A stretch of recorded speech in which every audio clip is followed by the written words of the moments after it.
Hi there, Sanbonani Molweni. Welcome to Phil's channel. If you're new here, please subscribe before the end of the video. If returning, thank you for love and support. I appreciate it too. Noma Mayeni ngangaya ke kumembeso ngoba yena eyakhe ayiqondakali uyibhulu Mayeni. Hayibo yena ukuthi wafika ngemuva number 3 kodwa manje yena simbiza number 2.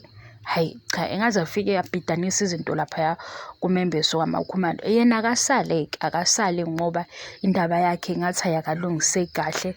Sisafuna ukwazi ukuthi why sithi uMayeni second wife ebe dead wife uMakhumalo second, kodwa leyo bestie hayi yahlebisa yona le ndaba yaleyana ngoba phela uMakhumalo wasukuma yabo wakhuluma lapha kwi-anniversary wakhuluma kahle wathi ngiyabonga ukuthi sengize ngaba negunya lokuba unkosikazi.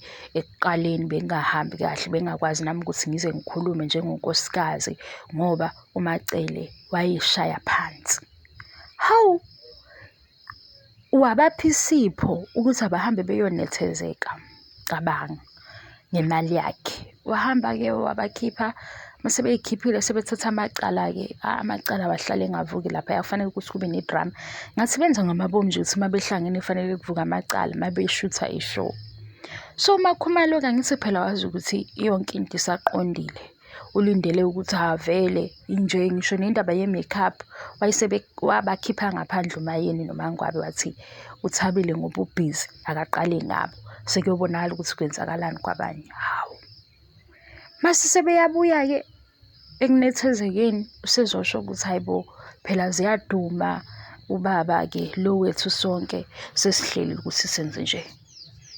Uthi ke uMacele cha ngoba ifaka umseleko izongamfaka ingane umseleko ngoba phela Isithembu ngenxa yakho umseleko sethi ahambe yena ngoba ifaka umseleko into nje ehlangene nomseleko nomshado. Bakhohliwe ukuthi ade bethini lapha kwi-anniversary athi uMayeni sebeyajabula ngoba sebeyakwazi nokuthi ke imicimbi behambelane noma imicimbi mhlambe ke ephathelene namabhizinisi o imicimbi eminye hayi imicimbi enomshado ke. Akuyinganekwane bafike beshinto manje u2 minutes olandelayo akuseyiyo. Mina noMakhumalo siyasebenzisana kumnandi siyazwana wasethi ke laba abanyosisi ukusho ukuthi sekumangwabe noMayeni kusho uMacele. Yafika uMakhumalo etafuleni uzobeka indaba yomembeso phela ke ulindele ukuthi ubest uyena nje ozoliliza kuqala. Uke wascreama yini ngoba phela ehleze escreama makusho ezinye izinto ejabula cha umamkhulu. Ngishilo ukuthi le drama yaMakhumalo noMacele ne-friendship yabo bengiloku ngiyilindele. Kodwa futhi ngibuye ngabasoli phela uMakhumalo unabangani bakhe laba bezobe sebecebezela lapha yana.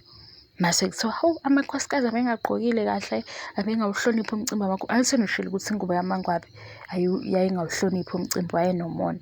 Mase befika ke futhi nalaba sebehluleka ukuswenka yini futhi enzobe senithi ha bebengaswenkile kahle.